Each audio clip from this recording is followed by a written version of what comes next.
that connection doesn't even need to be explained. It's something that was not said, is this intrinsic connection that Indigenous peoples and local communities around the world have with their lands, with their territories, and with the other than humans. Welcome to Unblocked. This series of podcasts is part of the Florida International University Commons for Justice, Race, Risk, and Resilience Mellon Grant Project, and on this podcast, we aim to discuss disaster exposures, vulnerabilities, and resilience from an Indigenous perspective. Hi, Simone. Thank you so much for joining us today for this podcast that's funded by the Mellon Foundation. And I'm so glad to have you back. And I want to give you the space to quickly introduce yourself, and then we'll get going. Thank you so much, Mitzi. Thanks for inviting me back to this series. It's my pleasure to be here. Hi, everyone. I am Simone Taiji, and I'm an associate professor with the Department of Global and Social Cultural Studies and the Latin American and Caribbean Center here at Florida International University. And I'm also part of the Global Indigenous Forum effort. I asked you to come back because you were translating between Arasari Patasho and Betty Osceola, and it was such a powerful but also very emotional at the end, which is not really caught so much on the recording. But I wanted to, as I was listening to that podcast again, I was thinking about what was said and what was not said, and you being in the middle and really kind of physically in the middle between the two of them, but also translating and with all of your work in this research of Indigenous people and Indigenous knowledge, I know you could hear and feel all the things that were not said. And I was really struck by this conversation where Betty was trying to get a sense for Arasari's way of educating people. And she was trying to get a sense for how he was understanding displacement and trying to find some common ground. And we hear Betty explaining to Arasari that for Miccosukee people, it's hard for them to look for food or to find clean water because of the contamination. And she says at one point, when we speak to public and government officials, no one seems to be listening. We don't seem like we're humans to them, that there's this kind of patriarchal attempt to make decisions for us, she says. And she asks him, is it the same for you? And she's kind of trying to, gather this information. And she already feels it. I feel like she already knows the answer, right? Do you remember that conversation in terms of that sense of something that was not being said? Yes. Thank you so much for raising that point, Mitzi. I think it's very important that we reflect on what we did after the fact and then bring some thoughts into it and context. So thanks for your question. For me, it was really, really challenging to be that translator because I could feel that Arasari was not very comfortable with the whole setting of being in a recording studio. I felt that he was feeling uncomfortable at times just because of the setting, the context, and being at the same time so close to Betty and at the same time so far from her geographically. But maybe in terms of the similar challenges, the similar connection to nature, to water, to forests, to their territories, that I think that connection, it doesn't even need to be explained. It's something that was not said, is this intrinsic connection that Indigenous peoples and local communities around the world have with their lands, with their territories, and with the other than humans, that beings that they are sharing these spaces. And it's a very different type of relationship that I think that unfortunately Western society kind of lost those connections, because it's not that we are of a different type. We are all humans and we are nature, we're part of it, but just sometimes we get so disengaged from our place in this world and our connections that exist, but it's maybe we don't think about, we don't reflect, we don't see, we don't also have the experience to be in these places and to leave those places in a more meaningful way. And that's how I felt here in this room. During that podcast, I felt that if we were in the Everglades, if we were somewhere else, maybe it would be kind of a different or more fluid conversation.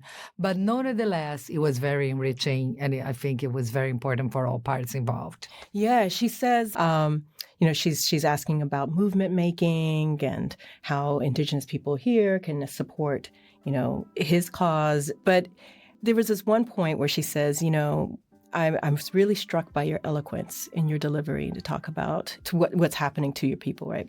But also to Indigenous people, I feel you. And she said there's a need for healing. And this is something that she constantly talks about, healing over the word fixing, right? And his response was so fascinating to me as an Okinawan American, right? That he specifically says it's white supremacy.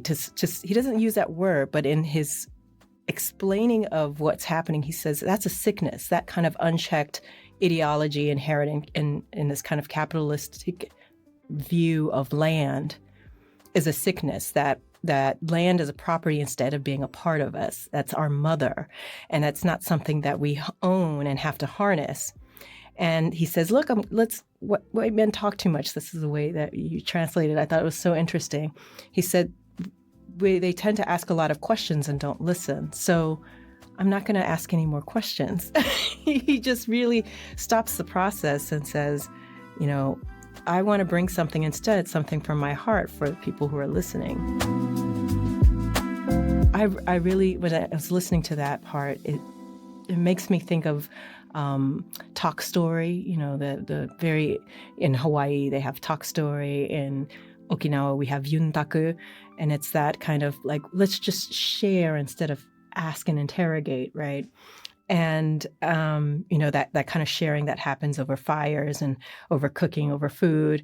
And you're right that the space doesn't, this kind of a space is not conducive to that kind of talk story. But it's in that moment where you can hear her starting to get emotional, right, in her words and her connection to him.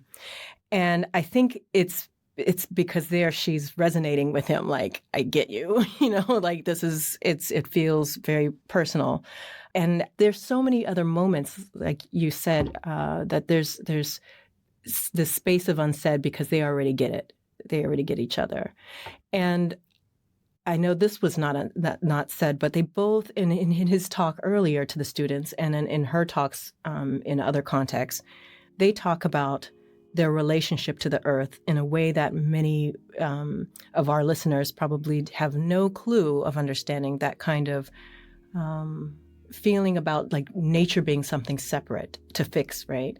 And I wanted to ask you a little bit more about your research, because this is something that you are really, this is a research that's near and dear to you. And so if you could talk a little bit about the way that Indigenous people feel kinship to the relatives in being in commune with all that's around them. Thank you so much, Mitzi, for this question and for letting me also share a little bit more about my research in this context of this podcast. I'm just starting with this preface based on what I heard and what I'm now learning also through my own research amongst and many different indigenous groups in the Amazon for many years. Earlier when he was talking about how the Pataxó philosophy of living is different from like the broader, let's say, the broader Brazilian society way of living. And it's important to recognize that there is unity in diversity, but there is a lot of diversity that should be recognized. So in Brazil, we have more than 300 different languages. We have an enormous diversity of indigenous peoples. And here in the U.S., you had that, but let's not forget that many of these groups were just killed, and a huge genocide that happened through history. But there are very many particularities within each group. And I think it's important to state that the indigenous peoples are not all the same. And if we should, even now, we capitalize indigenous for that type of, thinking that indigenous are a proper name. These are nations. They are peoples in themselves. The race is not something that really says the way of looking at the world in different lenses is not just because you're white or you're indigenous or you are Afro-descendant, but your perspective around the world, right? About the world.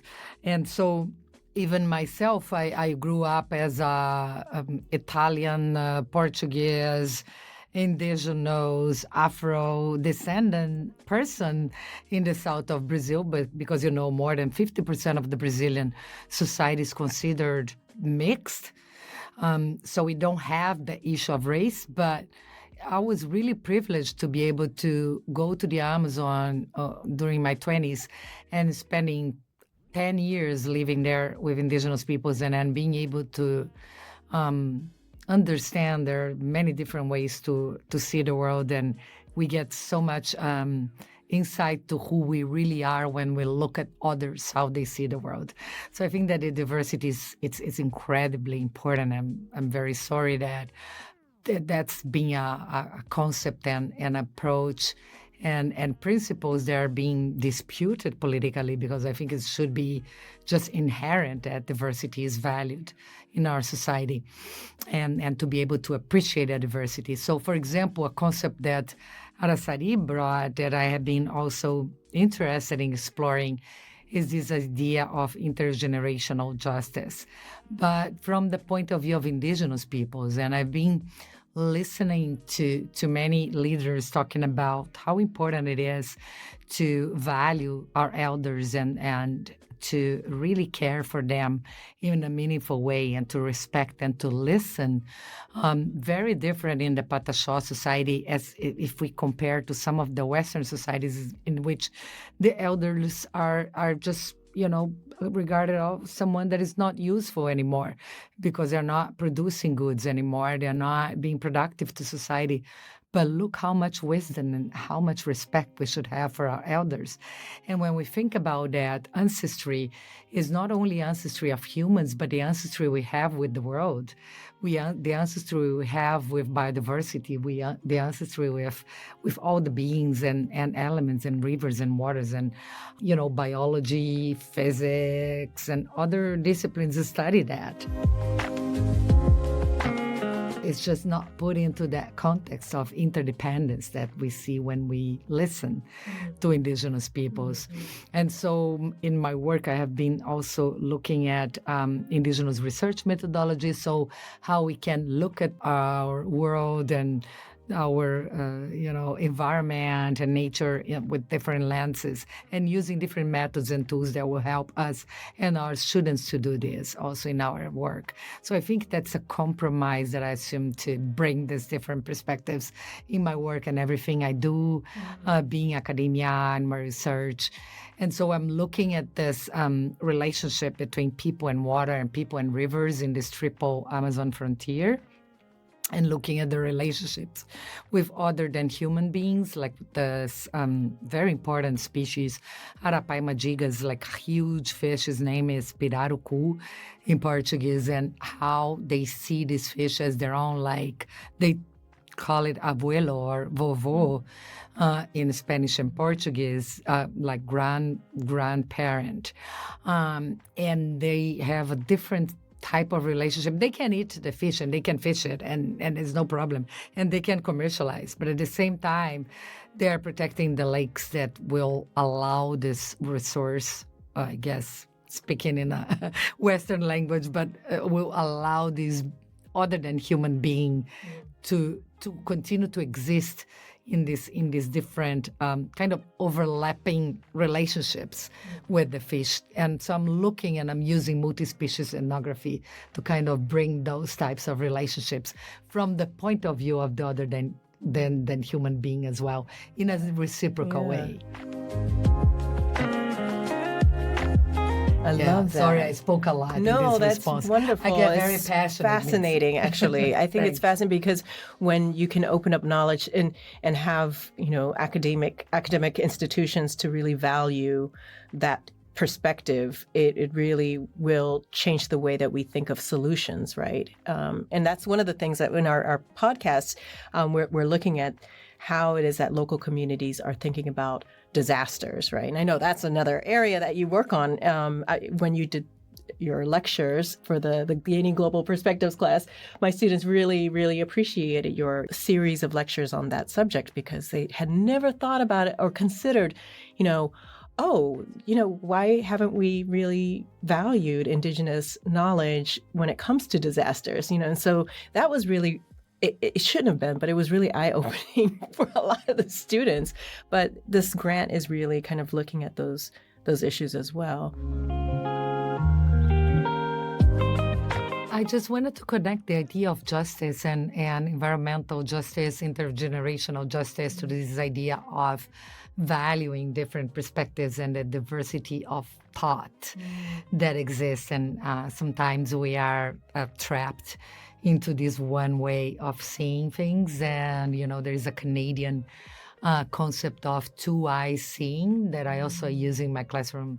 And I don't think it's pluri eyes, like multiple eyes, not only two, also to not make it more polarized, between Indigenous, non-Indigenous, or Western and Indigenous, but think about a more plural way of seeing the world through diversity, equity, and inclusion. I think is very important. And we should be continuing to work on that in our classroom and outside. Yeah, I love that. I think that's really where I, maybe after that podcast between Betty and Arasati was done, that's the feeling I get when I that desire for that kind of multi-perspective approach to solving this vast array of problems should really be it, right? We should really kind of situate ourselves in that, in all of those perspectives, but it has to come from real tweaking of the institutions to allow for that perspective to come in.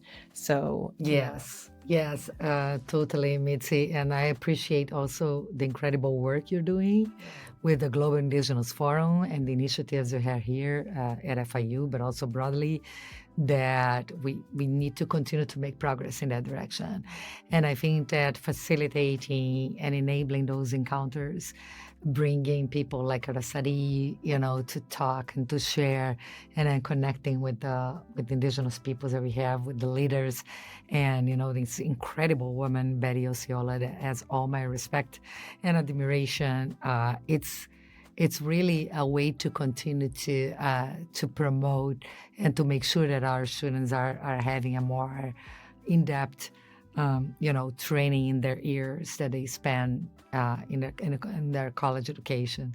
So thank you for your efforts as well. Thank you for all your research that you're doing. I'm super excited about all your new projects on the horizon and the new research that you're doing, especially the multi-species ethnography. That's fascinating. So, I want to say one more thing about the multi-species. I want to say that what also got me very excited about exploring more this field is this a very interdisciplinary nature of it, in which you can use Indigenous research methodologies to go about it. You can use art, and it's very powerful. Actually, it was born also through this connection between anthropology and art, but also was born through this. There is no limit for what we can create when we connect art, Indigenous knowledge, and technology and academia, to bring these ideas broader in a way that is more engaging with society. So I think there is a lot that we can do